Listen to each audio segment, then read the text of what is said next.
but I'm good today. Yes, thank you. Yeah, and you're lucky to have employment. I mean, that's something that many artists are struggling with right now. And I think as educators, it's really valuable to have an opportunity to still teach, even Yeah, though it's difficult on Zoom. for sure. I mean, I feel very, very lucky to have the opportunities that I've had since Corona hit. But it's hard because you really have to pivot everything around and, even the teaching on Zoom, for example, uh, there was one opportunity last week where the kids couldn't be in the studio, so we had to do virtual, and it was my first time with these group of kids, and to see their spaces that they're in. So it's like, yeah, you're teaching these classes, but they still can't necessarily dance where they are. So that's just another challenge. You're like, how do I still get them to stay motivated and to physically be able to do what you need them to do in the space that they're in? So, that in itself is a challenge. And a lot of artists out there, it's just the the opportunities are so far and few that there's only so many teaching opportunities maybe you can get here and there. So it's hard. It's a challenge, and people are just trying to make everything work and come up with whatever opportunities you can. So there's all kinds of workshops. Thank God, people have been starting to get creative with these intensives, a winter intensive. We had a long summer intensive for Graham, for example, and studios all over America and even abroad. They're just reaching out to whoever they can to, get some work out there to all the dance artists. Yeah, the availability of online classes and the generosity of so many companies and teachers to provide them free of charge has been really inspiring.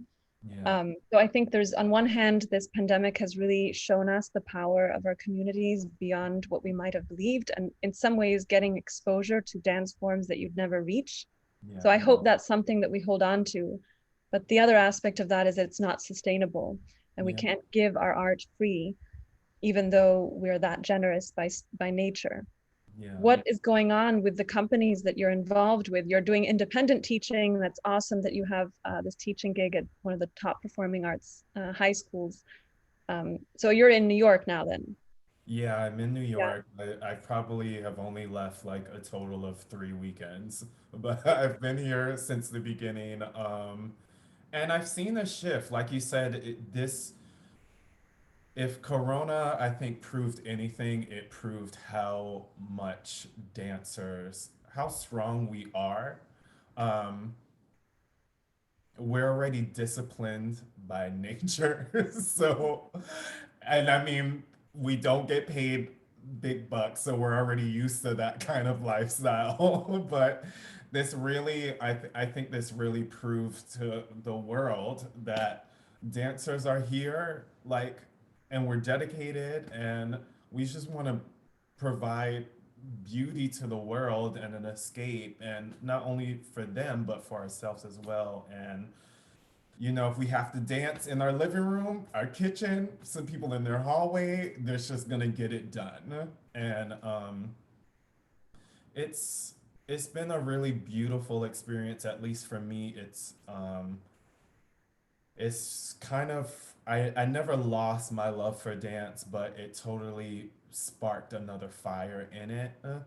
And I wanted to keep going. I wanted to teach and provide something for people. In the beginning, there were a lot of dancers in Italy who hadn't danced in months. And just to like do a class on Insta Live, like, that provided so much hour of joy for kids out there, for dancers who just wanted to keep moving. But Yeah, joy and connection. I think that's something that's been so important, is feeling a sense of community when we've been in such isolation. And in Italy, I am Italian. I'm an Italian citizen, dual citizen with the US as well. And mhm, Italy's been on this tremendous lockdown, and they've entered a new lockdown now. And yeah, for those countries that have really the impact where the government has actually cracked down with physical isolation. That's Yeah. really impactful. Um, I wonder if this is a good moment because it seems like I feel like the importance of what we're doing is tying in these real personal stories about how this situation is impacting the lives of artists, and we are witnessing that, sharing it. But we're also contextualizing it within the framework of this mission, this be an arts hero, and this call to action. So I would love to ask Carson to give us a framework of what this be an arts hero is about, and then I have a couple questions brewing in my mind for you, Lloyd, and then maybe come back and ask you some more questions with that information in our heads, because I want everybody to walk away from here really feeling fired up and seeing the purpose of this and seeing how all of the different art forms have their unique struggles, but so much of what we're dealing with is universal. Yes. Renata, thank you so much for that beautiful, elegant, eloquent opening. I really, really appreciate that. And Lloyd, thank you so much for being here. I had the honor of meeting Lloyd via Instagram Live a couple months ago, and we had like a really exciting conversation. So it's great to see you again, speak with you again. And for each and every one of you that's joining us for the first time, thank you. Thank you so very much. Be an Arts Hero started in June after, you know, the first few months of isolation and watching the curtain come down on the arts and culture sector of the United States economy, of which we are all part of. You know, we all thought that we might be on a 2-week pause or a 6-week pause or a 3-month pause.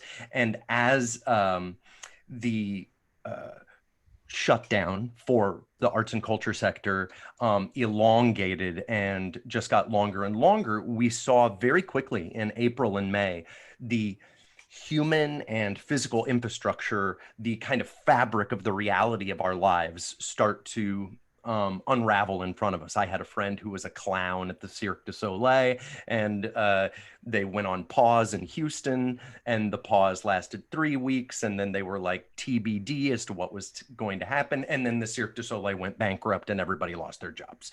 I knew people that were dropped by their agencies because their agency said, we can't exist anymore without artist commissions, so we're closing our doors forever.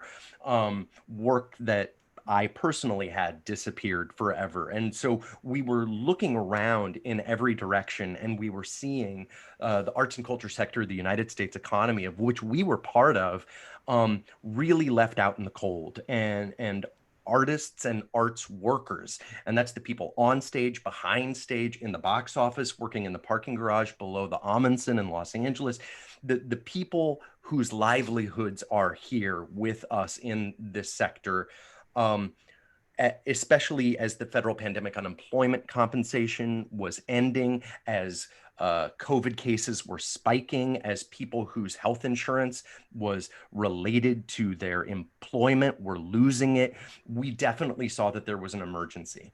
And we were looking around for, yes, we were looking around for something that we thought we could be part of. We thought somebody somewhere surely was going to have some sort of big campaign, especially like when we looked at the CARES Act and we saw the way that federal funding was going for relief, you know. So one of the things that we noticed is, as we started to do research, this has been a big education for us as we've gone along. So one of the things that we did is we started to like look into who we are. And as Renata said, who are we socially? We kind of have a feeling of what we are to society and what we are to people's hearts and their loves and the expression of artistic identity. But we didn't have as much of an idea of our socioeconomic value. And when we started to look into it, we realized that we are an $877 billion in value added to the economy enterprise with over 5.1 million jobs, and we're 4.5% of the country's GDP. And so we thought, oh, okay. And then we looked into that and we were like, oh, it's 675,000 small businesses, 5.1 million arts workers. And we were like, oh, well, surely most of that's in Los Angeles or New York. And we looked into it, and nope, in each and every state in the union, it's tens of thousands of arts workers bringing billions of dollars in value added to each state's economy. And again, what we saw is in CARES, the way that relief was allocated, only about $100 million went to the NEA and arts and culture that was earmarked specifically for this sector. We also saw that there were other areas of the economy that were much better at being loud and squeaky and advocating for themselves. Most notably, we were very impressed with the way that the airline industry was able to advocate for itself on the Hill. So just 10 airlines were able to get $50 billion in relief. And we were so impressed with those efforts, but we also started to think, okay, so where are arts and culture within the greater economy? And what we learned is arts and culture is $265 billion more a year in value added to the economy than transportation, all of transportation. Thank you so much, Sonia. You're like totally anticipating everything. You're brilliant. But you can like look here and see where we are in arts and culture. We're bigger than construction. We're bigger than transportation, utilities, mining. Like look at agriculture, the food that we eat, the farms that like bring food to, look at where we are in just our economic contribution to the economy. And so when we started to like think about this, we started to think about like, okay, what are the big negative impacts of COVID-19? Because we were feeling them, but then we started to like really kind of digest, ingest, look at the statistics. So Americans for the Arts puts out a weekly COVID-19 impact survey on the impact on the creative economy. The latest one that was just a few days ago, 63% of arts workers report being completely unemployed. Over 10% of arts organizations don't think that they will survive this. That's over 12,000 organizations that don't think that they're going to be able to get to the other side of this without major relief. And then we started reading the Brookings Institution's Lost Art COVID-19 and its devastating impact on the creative economy. And that really started to like throw into stark relief just how much we were losing. And we as an organization are very just kind of like, we're reaching out to everybody, talking to everybody. So we immediately got on a Zoom with Michael Seaman, who was one of the co-authors of that Brookings Institution's study. And he really started to talk through with us what he means by the infrastructure of the creative economy. And what he means is all of you and us.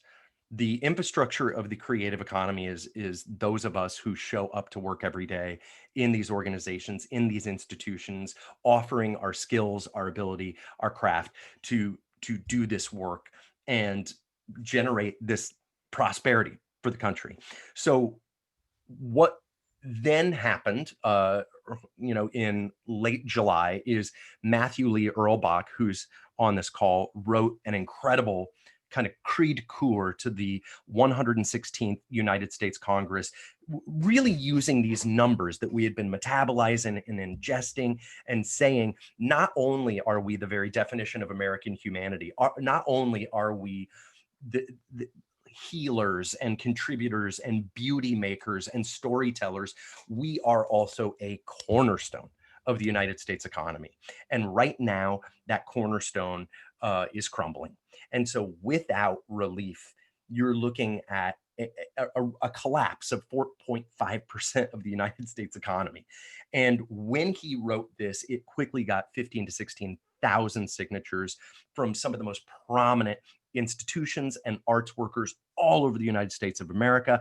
And because of that, our phone calls and our emails to senators' offices and representatives' offices started to get answered. And so since then, we have been taking meetings all day, every day. We've met with over half of the United States Senate's offices. We've met with dozens of House of Representatives offices.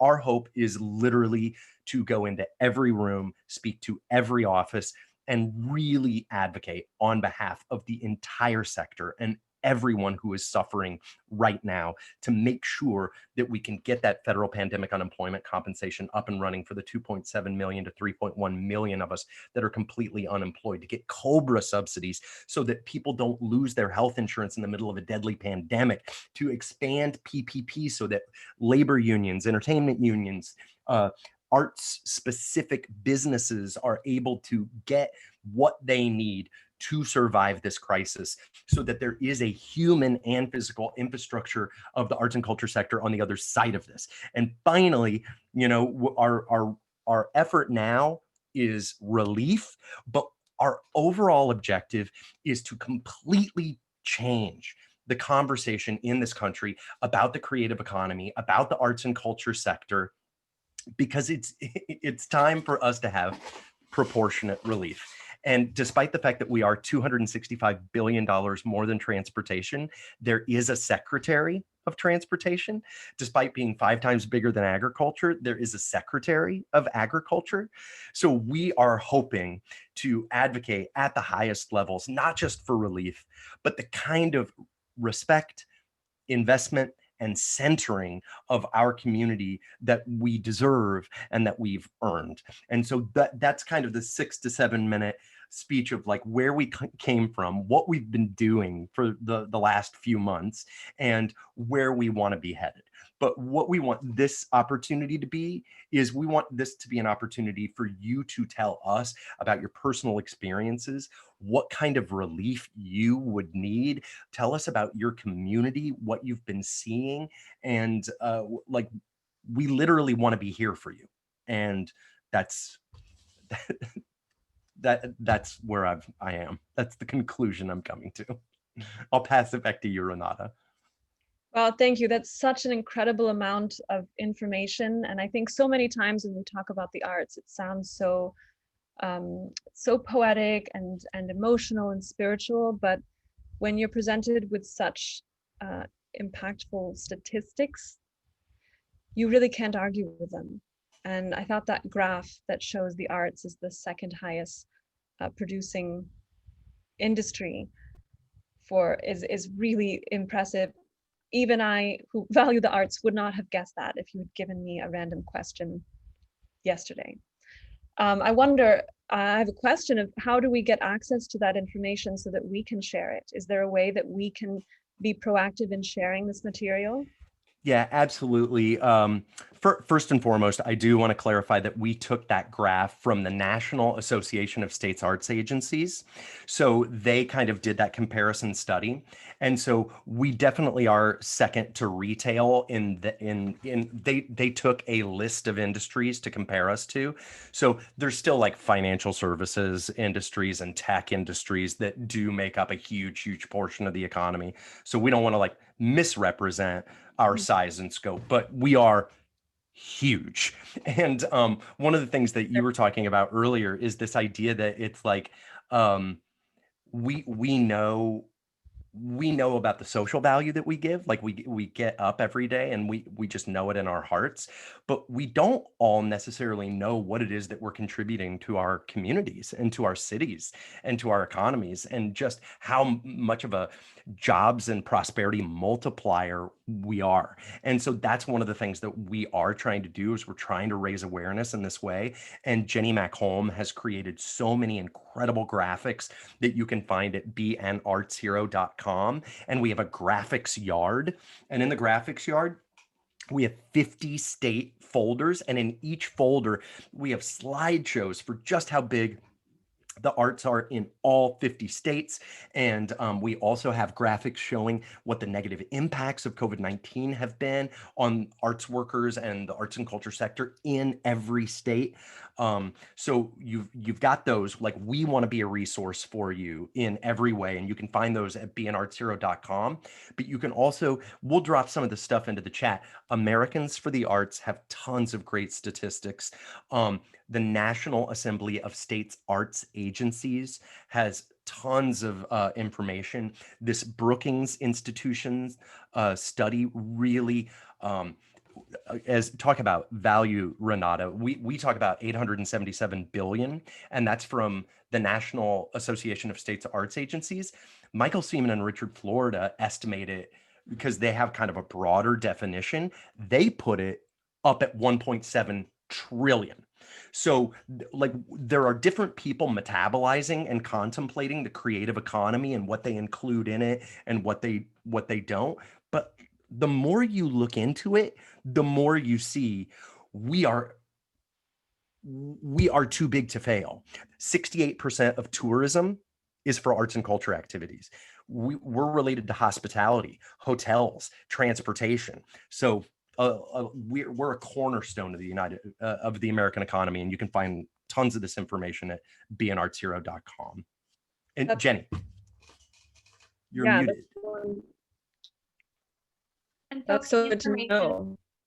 The information that Carson was talking about are all in the chat. We have a link to the NASA stats. That you can also look up on NASA exactly how much your state, how much of the arts and culture contributes to the GSP of your state, and how many arts workers are employed in your state, depending on where you are. As Carson said, there's not a state in our union that doesn't employ tens of thousands of arts workers and contribute billions to the state's economy. It's got a comprehensive interactive map, but it also has that information about what the graph that you saw, it's comparison sectors is the word that we're looking for, which is a little bit complicated to explain, but basically that's the graph that had retail and then us, that we're second only to retail in comparison sectors. So that it has a lot of information about where we are in terms of our contribution to the GDP. And in addition to that, we also have, I dropped into the stats page of our website, as well as the Brookings Institution study that Carson spoke about. Matthew Lee Erlbach's letter to senators is also there, as well as the Americans for the Arts COVID study. So if anybody wants to access to any of these resources, it's in the chat. Thank you. When I lived in Asia, I was so impressed because you mentioned, Carson, that the arts are so integrated with tourism. And that sounds, I think, here in the United States like a novel concept to a lot of artists. We don't think of ourselves contextualized within tourism. Of course, when you're on Broadway in New York, you have a different perspective. But generally speaking, everyday arts does not think of themselves that way. But in Asia, the arts and tourism are actually one department in the government, and they consider that one fluid organization, and they're constantly putting so much effort into sending their artists out into the world, giving them funding to go and make work in other countries and build up their visibility and credibility as artists, both within their own country and outside of it, and to create a dialogue and grow their artists. And I think this is a really exciting turn, because the United States is going to catch up with that concept finally. And we're going to find a place for the arts where we have that recognition for the economic contribution that we provide. Jenny, sorry, I don't want to interrupt. It looks like. No, I was going to say a couple of things. Not only is 68% of tourism cultural, but cultural tourists tend to spend almost 2 times as much as regular tourists. So not only do we disproportionately contribute to the tourist industry, those who travel to for cultural events tend to spend almost twice what regular tourists do. And it makes sense, right? Because when you think of an arts night out, you're thinking of paying your babysitter, paying for gas for your car, or money for the train or for a cab. You're talking about drinks beforehand, merchandise during, and or dinner beforehand, merchandise during, and drinks afterwards, and then transportation back. The average amount that a person spends for a cultural event outside of that actual event is around $30 and some odd cents. So we're talking about, when we talk about our disproportionate effect to tourism, it's also important to note that we contribute to hospitality, to bars and restaurants, to transportation. These are other sectors that inherently rely on us to be around and to be, functional in order for their businesses to flourish. So yeah, so I mean, when we talk about being a cornerstone, we mean it in the very literal sense. If we collapse, so do all the other reliant sectors that rely very heavily on us in order for their business models. Restaurants, bars, hotels, planes, trains, and automobiles, all of them rely very, very, very heavily on the arts and culture sector. I just want to pivot for a second because I haven't heard from Lloyd in a minute. Right. I'm learning so much. This is really it's great for me to hear as well, because all these numbers I had, like Renata was saying, I would have no clue. I had no idea. So thank you. I have a specific question for Lloyd, if it's all right. You know, because dancers are your professional athletes, and I feel like in this time with restrictions, you don't have your studios, you know, so the ability to maintain your physical well-being and your mental well-being is such a challenge. And so I was curious for the folks who've joined this call, you know, uh, so much of maintaining our well-being during this crisis has to do with our financial stability and all of that, but for dancers specifically, it's about maintaining your physical health and everything that that involves, because we have such heavy restrictions on our physical space and our ability to go places, etc. Would you be able to share with everyone, you know, how you've been maintaining, you know, we see videos of you, you know, in studio, et cetera, but how have you been able to maintain your physical well-being, your mental well-being, and what all of that upkeep entails? A lot of talking to friends and family, just to maintain the sanity. In the beginning, it was extremely hard because, like everyone, you couldn't leave your house. You didn't know what was happening, how to go about things, and things were just shut down. So being in this living room, and just trying to doing ballet in a tiny box, like trying to go across the floor doing jumps. It's wild. And it's hard for dancers because you're used to having these big studios to move in. So it's been challenging. At a certain point, I was lucky enough to go into the Graham Studios. So I've been going there, which has been a really big blessing. But with that, we have this uprise again with numbers, and people just don't know. They don't know how to go about things. They want to keep people as safe as possible. So, I might not be able to go in there now as much as I did before because the school has been back. So they have to, the students are there. So priorities are shifting. But it's been really hard, but friends and just motivating each other, with the Graham Company especially, we're an international group, and a lot of people went back home. So those people, I mean, I'm lucky enough to have even my living room. Some of them don't even have this kind of space. So, we see each other on the Zoom, on FaceTime, and we know each other. We know how to read each other now so well. So, it's just try and pump each other up and stay motivated. And all you can do is just stay positive as much as possible. Like when I teach students, whoever it is, if it's on Zoom or what have you, I you see their faces a little bit down because they might not be in the studio, or obviously they're not performing right now. And I try and tell them to just use this time wisely as much as possible. And I try and put that same message on myself. So all these things that you wanted to work on that maybe you didn't have time for, maybe you can do it now. So, if we always talk about our center, if you had like, you're trying to find your sense or you have more core work to do.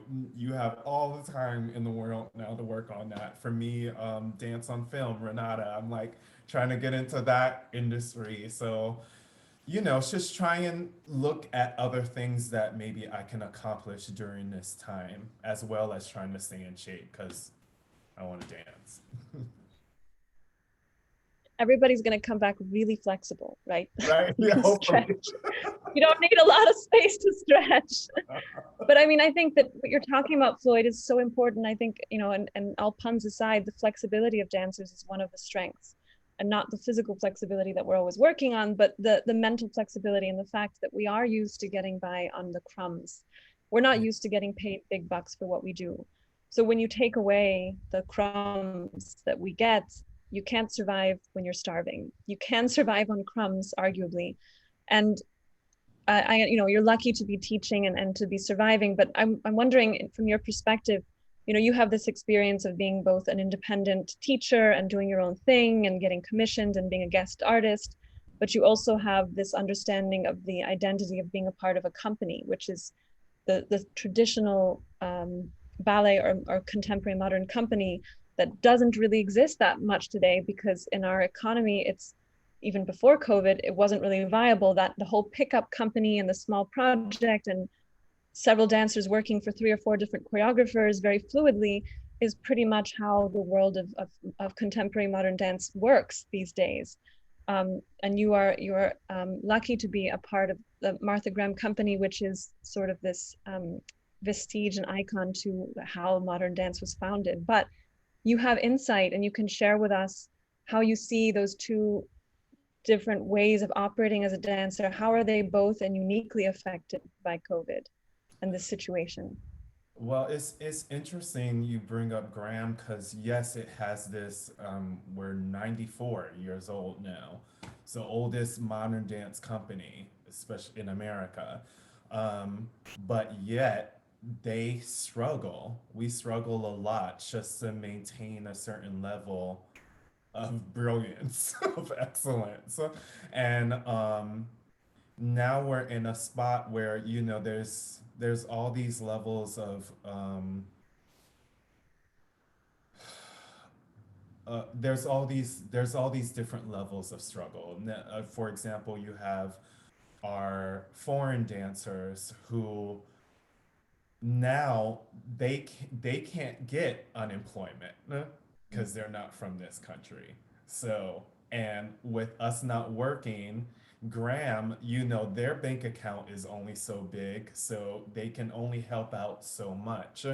So it's a domino effect, and it's all this kind of rearranging to try and make things work, and still, the company doesn't want to fold. So yes, they could have, when Corona first hit, they could have just given us weeks of pay and it would have been amazing, but maybe they wouldn't have lasted. So it's a constant struggle. It's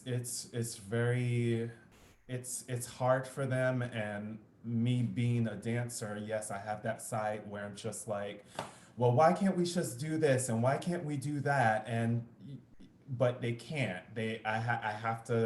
I kind of have to step away and look at it from their point of view, and their business. They're trying to make sure that they're still open once Corona is done, and they have like 20 dancers and a staff. And when Corona first hit, they pretty much for a period of time laid off everyone except for the people that really was needed to keep things running right now. So we had our artistic director, our executive director, and like our company manager, but you had our stage manager, a costume person, the school director. Everybody was just, it's hard. And it's yes, it's great to be a part of this well-established company, but they have their problems as well. Also, we're a AGMA company, so smaller companies that aren't a part of the union, they might be able to come up with great ideas and make it work, and they speak upon themselves to make sure that they're doing it safely and they accomplish whatever they want to do. With Graham, they have to, there's union rules and you can only do so much, and there's all these guidelines. So it does have its pros and cons, you know. Even Royal Ballet of Flanders, they're not really, they're doing what they can as well, because they're a big company and they have to follow guidelines. So it's hard. It's hard. It's such, We're it's all obligated by, yeah,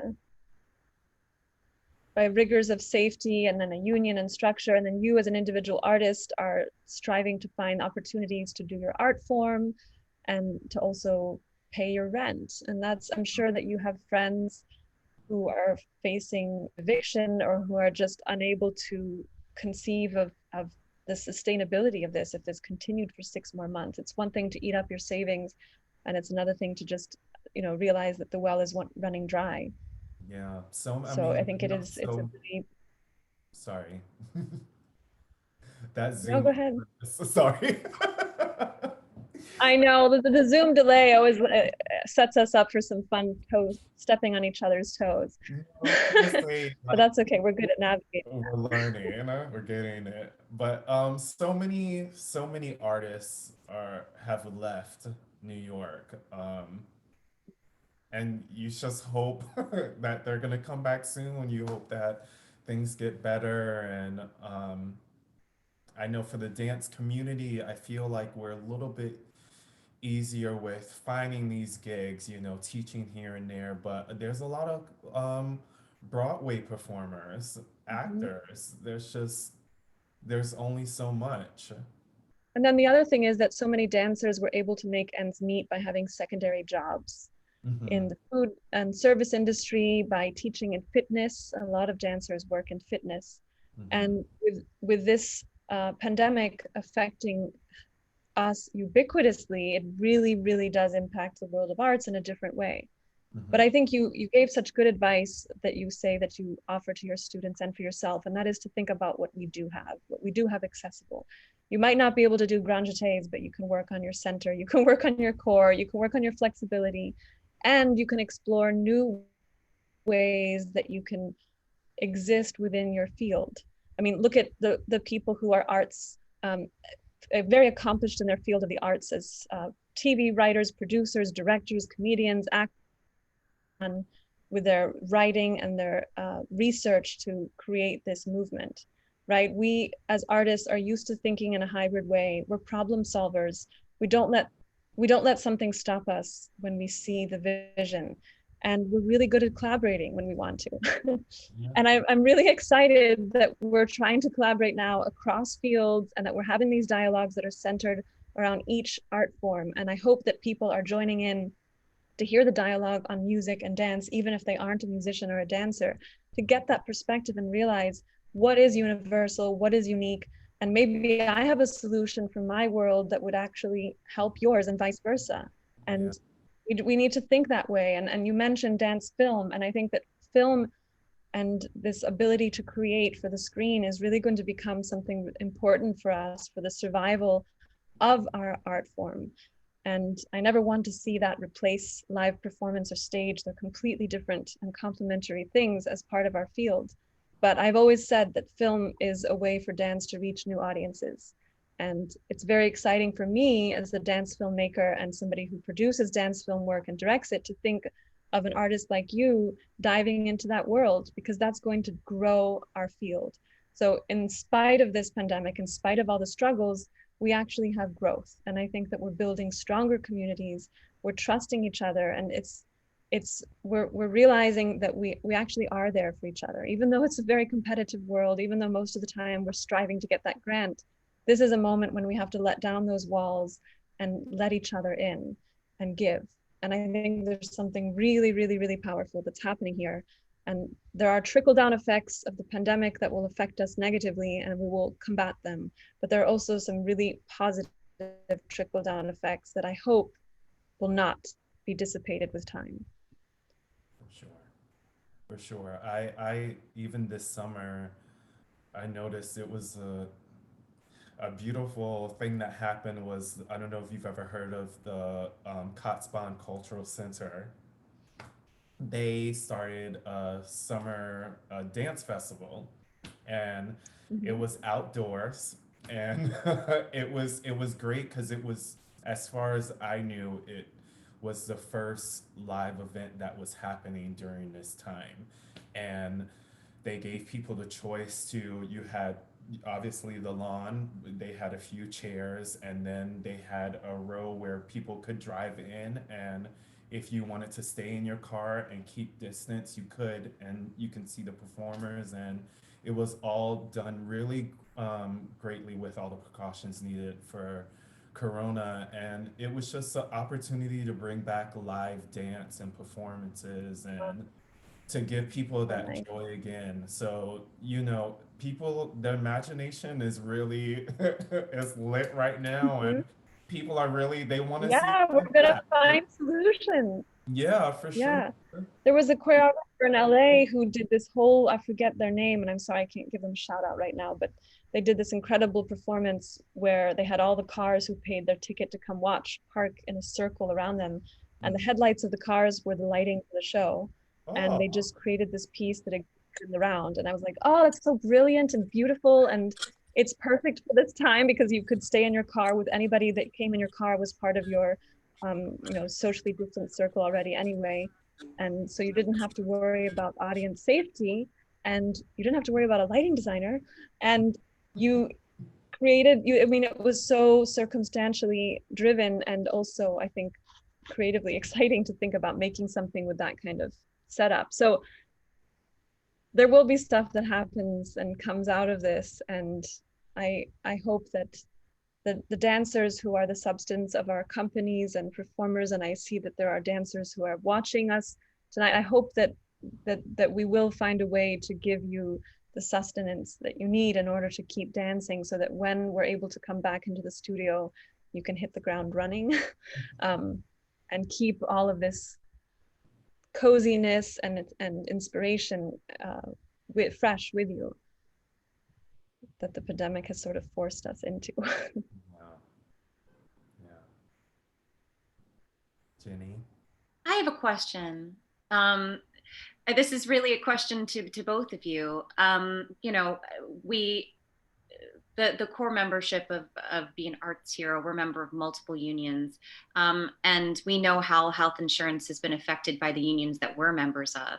And I know a little bit about AGMA, but I don't know enough and I know that not all dancers are members of AGMA, but from what I understand, it works a lot similar to Equity or SAG-AFTRA, where you pay, like you are employed a certain amount of weeks and receive health insurance. Is that how that works? Yes. So for something as physical as what you all are doing, health insurance really is non-negotiable, right? I mean, you have to have it. You have to have it for your career, for your body, Right. right?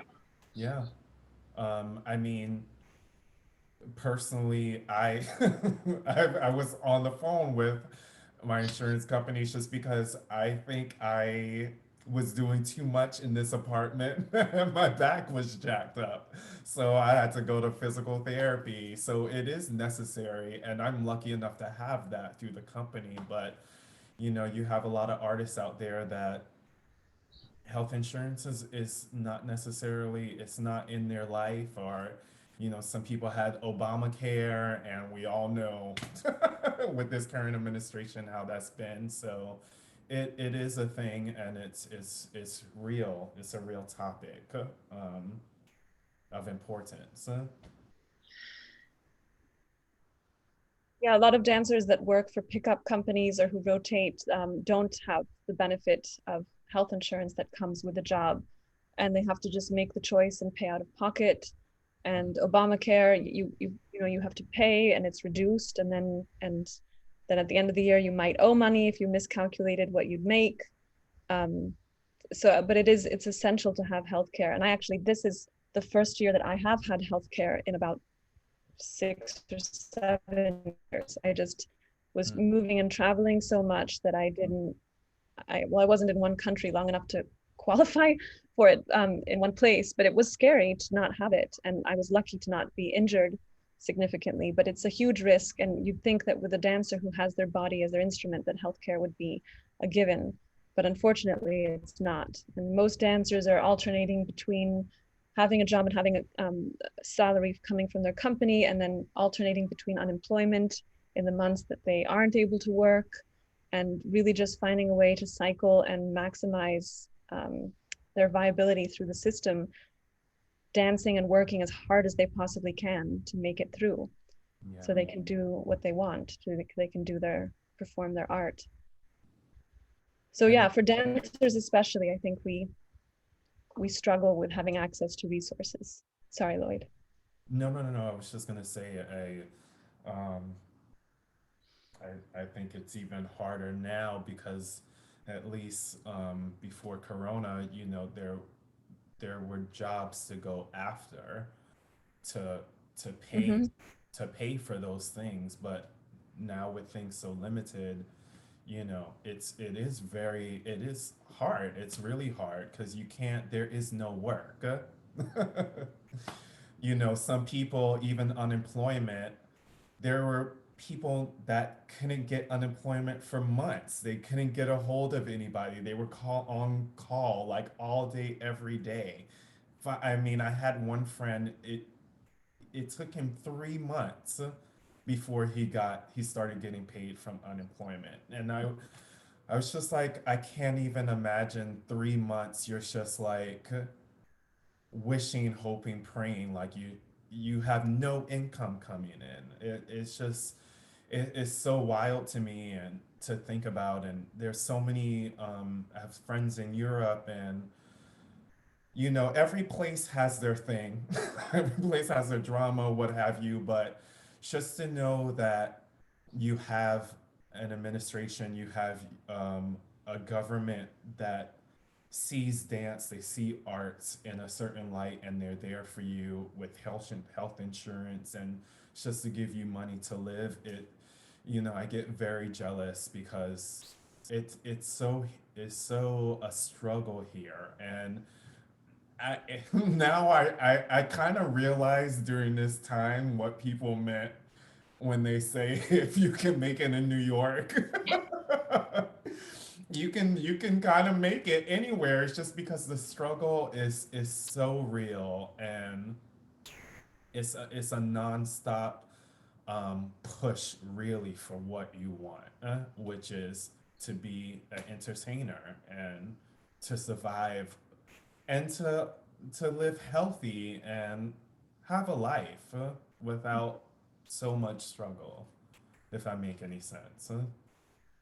Yeah, and Yeah, for dancers, just to emphasize that, you know, not having access to healthcare or physical therapy doesn't always preclude you from working, but it can really put your career in jeopardy when you keep working with an injury and you leave it untreated. And Yeah, having access to regular physical therapy and chiropractic care and acupuncture and all of these things that most healthcare plans cover, at least partially, are really, really part of our health and well-being and being fully operative in our careers. So it's really, really sad that dancers and athletes who work with their bodies don't have access to that. I just, you know, it's not just a question of like, oh, I need to see a doctor. It's a question of I might not be able to do my job anymore because I've injured myself and kept working through it. And now this injury has become permanent.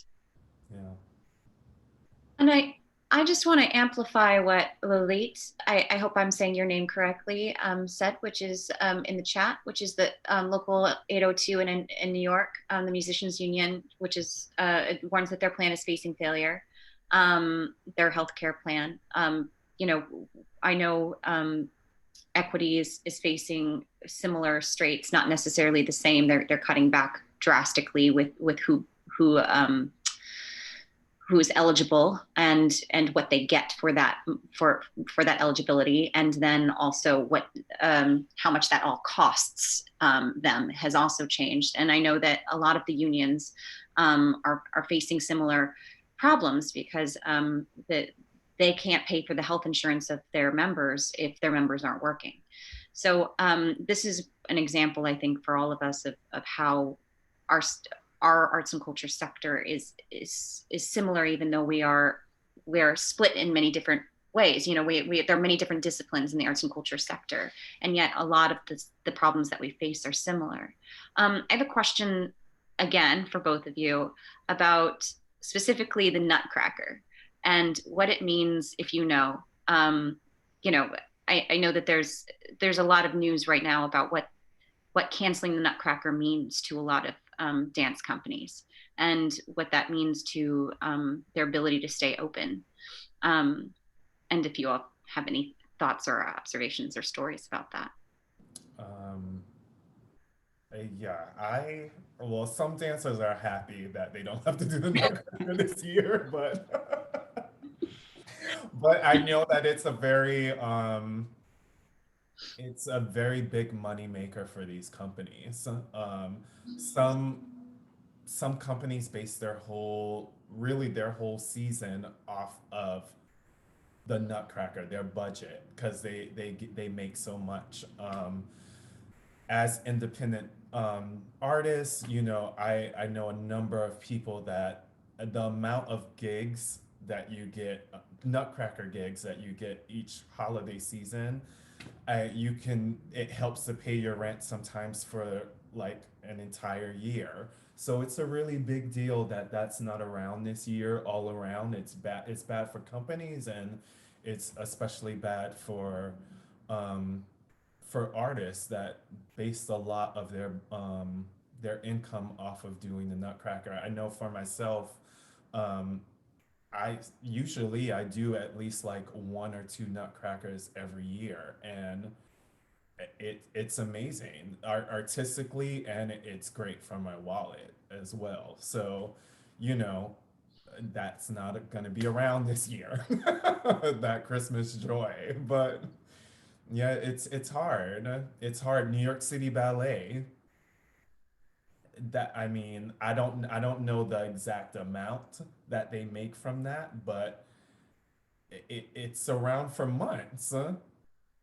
It's there. And they, you know, imagine you have tourists that come in to see that. People bringing their kids from all over just to see this ballet company do this Nutcracker. So Yeah, and it's a big it's loss.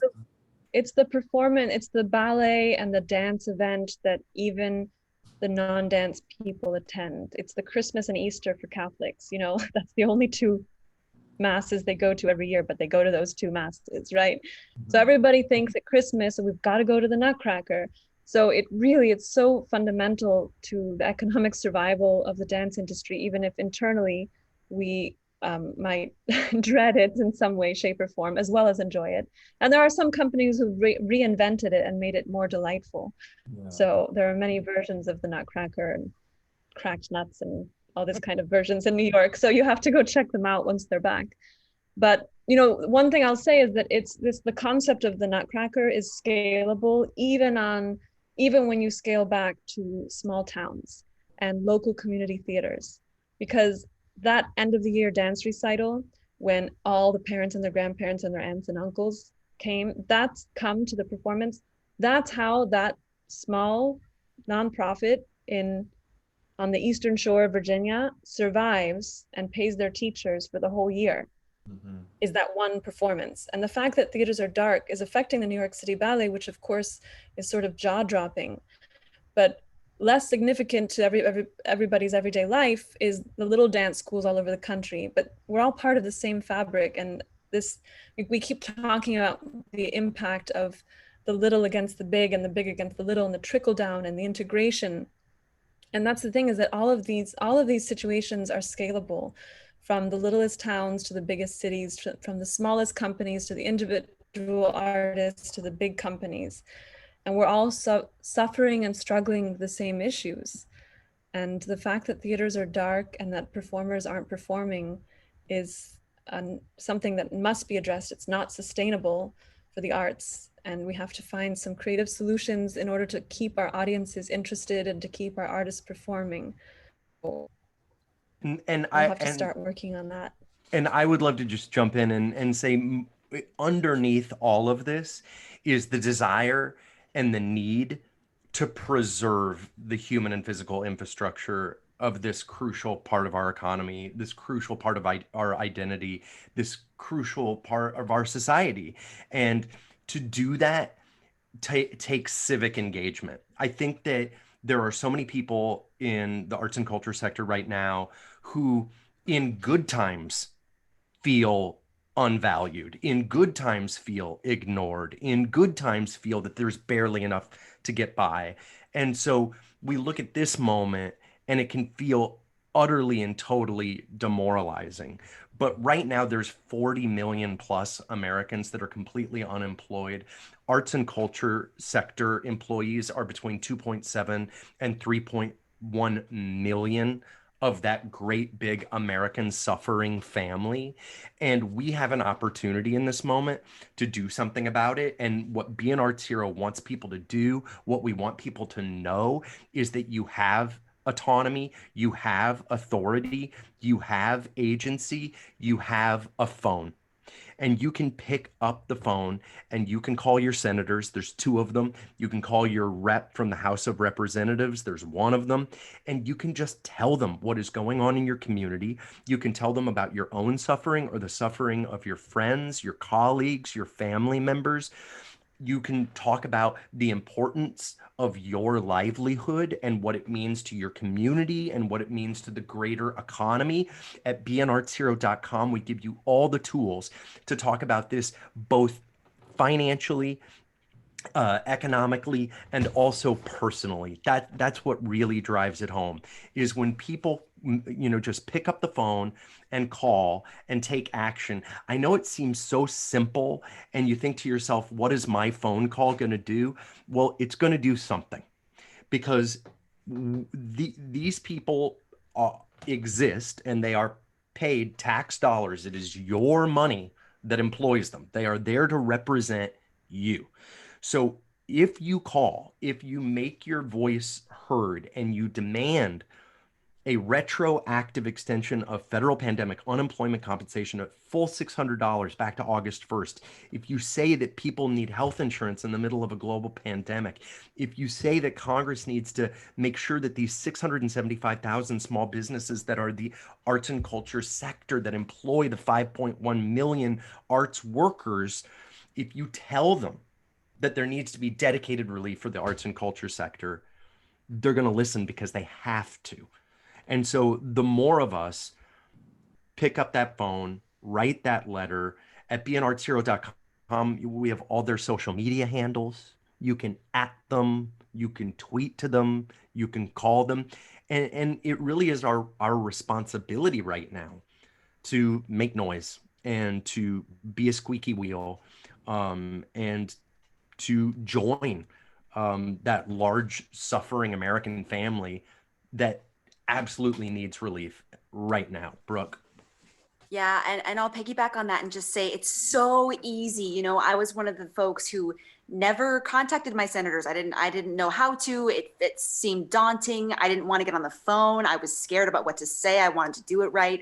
But we just make it really easy for you, because we wanted to distill it so that people could civically engage like this every day if you felt so inclined, because you can. A tweet takes you 1 minute. Reposting something on Instagram can maybe take you 5 minutes. And so, like Carson said, if you go on beanartshero.com, we give you an open letter that you can sign. We have an action network letter that you can it's pre-filled. So all you have to do is put in your name and your zip code, and then just it sends automatically.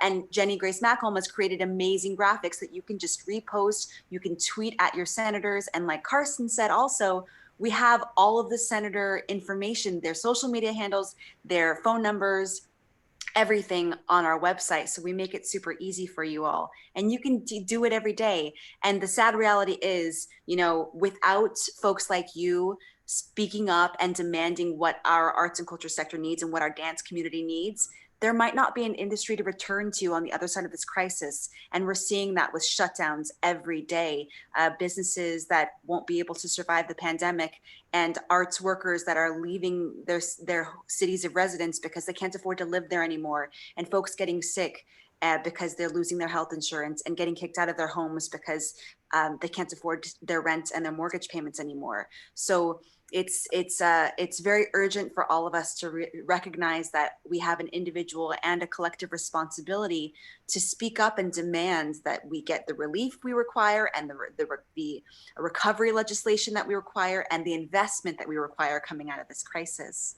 And I know we're a little bit over our hour mark now. And Renata and Lloyd, do you have any, before we pivot to our Q&A, do you have any closing thoughts or anything, folks?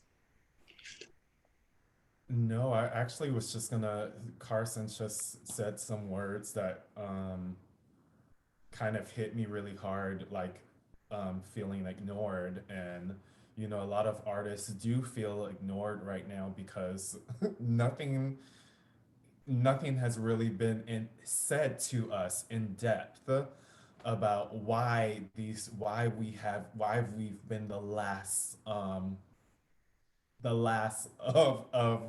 Mohicans in a way to like be represented, to be treated well, to be thought of. And you know, especially when they started doing flights again, and you see all these memes and people are like, this is okay but theaters aren't okay. Like you're trying to measure out and understand the theory behind everything. But it's it's time for people to realize that artists, like you said, with all these numbers and what have you, we make up a big number of, especially how New York runs and what they run off of. And you have to acknowledge that and really pay attention to the people that live in this city and what they provide. So I really wish us the best.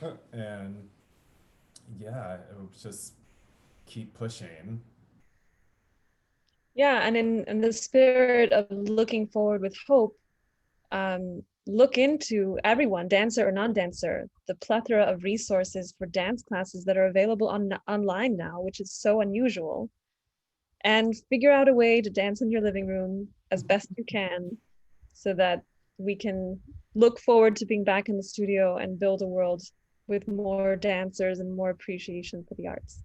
For sure. That is a good message, Renata. I have to say, I've never seen so many so many great dancers teaching classes. You can take a class from literally, I mean, people in Russia, artistic directors. It's amazing. So it's out there. It's out there. You should take advantage of this time for sure with all the opportunities that are out there. We have to fuel ourselves. If we, who are the ones fighting for this, don't feel fueled as artists, we don't have something pulsing and pumping in us. And we're artists, so we need the arts to live. So go take a dance class, go take a Gaga class in your living room, Yes, and you'll have an awesome day. for sure.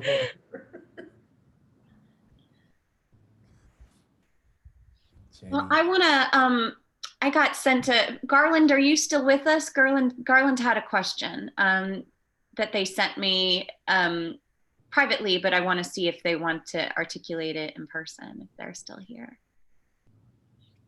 It looks like they left, but maybe share the question.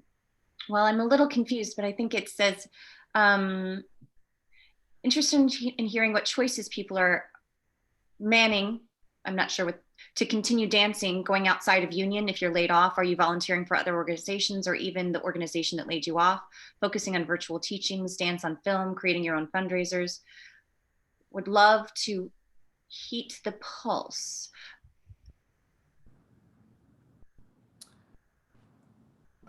Well, I know for myself, I'm just taking whatever I can get. And the Graham Company, our directors, they've been very good and open with us taking jobs because they know that we need the work. So it's basically it's fair game. So if you get a job, take it. There are we've had certain periods where maybe they were able to employ us. So obviously, you know, during that time they expect us to be with them during that time. But you know, if you get something, you get it and you take it, and they're really happy for you because they want to see people being able to eat.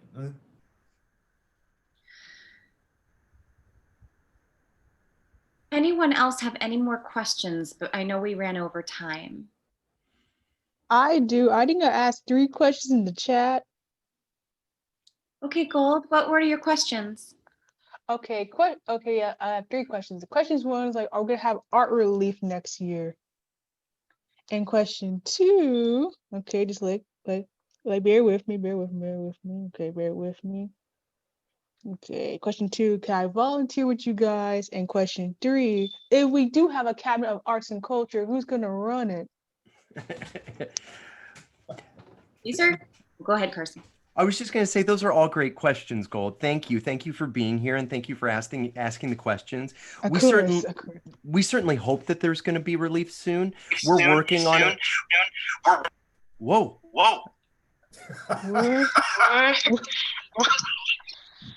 I've got some crazy feedback. Okay, am I not feeding back anymore? That was wild. That was kind of cool.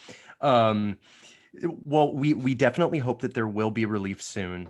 We're depressed and sad that it hasn't happened yet, but we're calling and asking for it all day, every day. And we're having meetings just like this one. And we're reaching out to everybody that we know to get on the phone and lean on the people whose job it is to pass that relief. So we're working on it, and we're very hopeful about it. And the second thing is, volunteer with us. Yeah, you should write to us at beanartshero@gmail.com, and we've got to find a way of working with you. Thank you so much for offering. That is really great. And finally, if there is a Secretary of Arts and Culture, who should run it?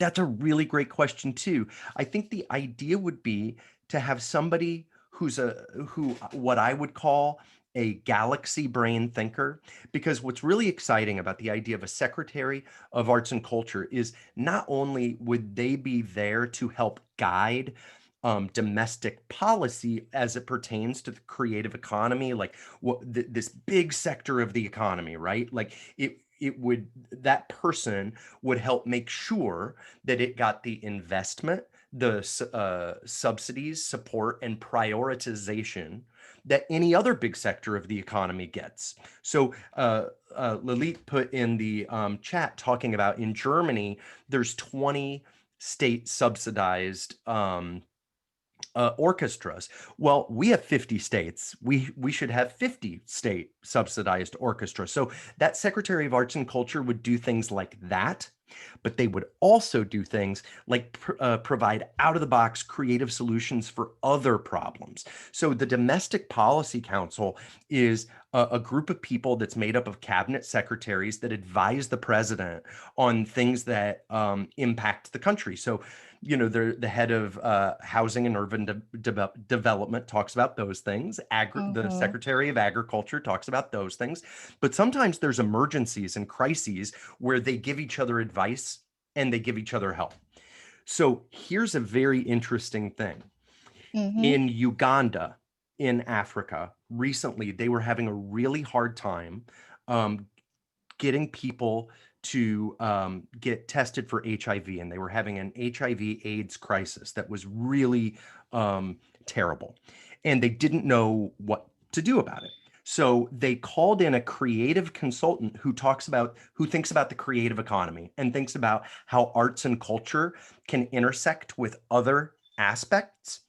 And what he said, okay, who is and the reason that they were having a hard time is there was a stigma in Uganda about people getting tested. People didn't want to get tested.